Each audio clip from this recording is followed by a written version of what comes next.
Welcome to Dyea, Alaska, traditional home of the Tlingit people and still home to the Tlingit people.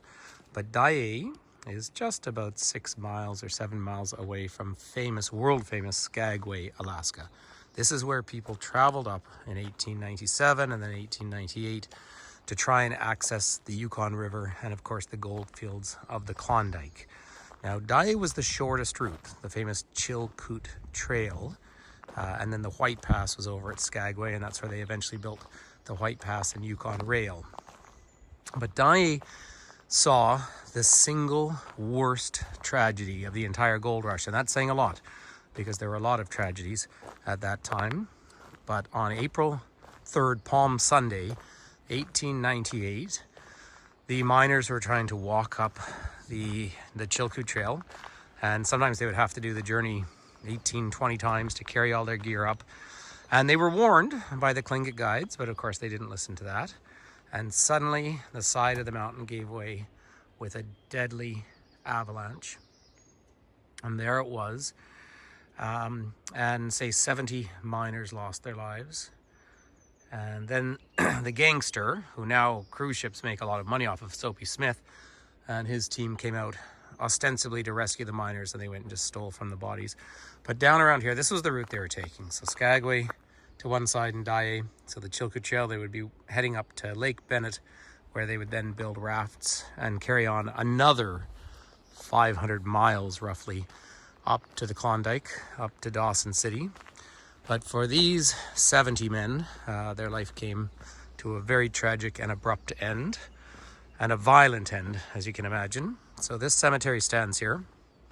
Anytime I manage to get to Skagway, I like to come around here. You can rent a bike and come over here, or I think some tours come around here as well.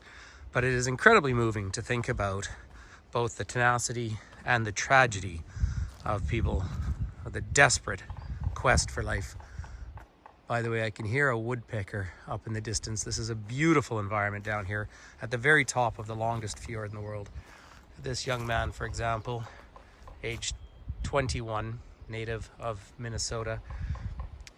I find it moving and important to stop and just sort of acknowledge these people. I am not a person of faith, and so to me these people have passed, but their memory, I think it's important to remember what people go through for both, I guess, adventure, but also in many cases desperation. One graveyard in here was not, in fact, from that April 3rd tragedy, but this interesting one here simply says shot in the mountains, May 1st, 1898. Just remarkable. Now Skagway means the windy place, and Dyea as well, just the nature of a giant fjord like this.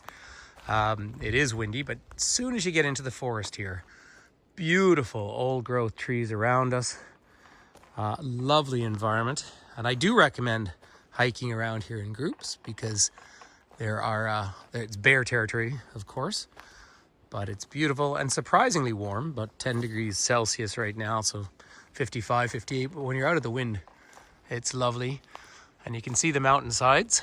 And if we were to be able to see through the trees straight up here, you'd be looking up to the Chilkoot Trail, where you have to climb up to the snow line and above it, of course, and then into all of those long, thin lakes, which are technically in British Columbia, not Yukon, but they're the headwaters of the mighty Yukon River. And I just swatted away the first mosquito of the day. That's just another element of this environment. This gentleman came all the way from Florida, April 3rd, lost his life, 1898.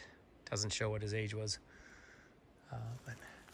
So do add this to your list of reading at the very least. This is all about the Klondike Gold Rush. This was the gateway to the Klondike, but I don't think people had any idea the journey they had ahead of them along the mighty Yukon River, of course. After they built their rafts, which they had to figure out how to build, then they would float up until the river picked up speed and the rapids looked like the mane of a horse running, a white horse, hence White Horse. And that was one of the first places that the Mounties, the Northwest Mounted Police, made a rule that they had to pull the rafts out of the water, move around to save their lives.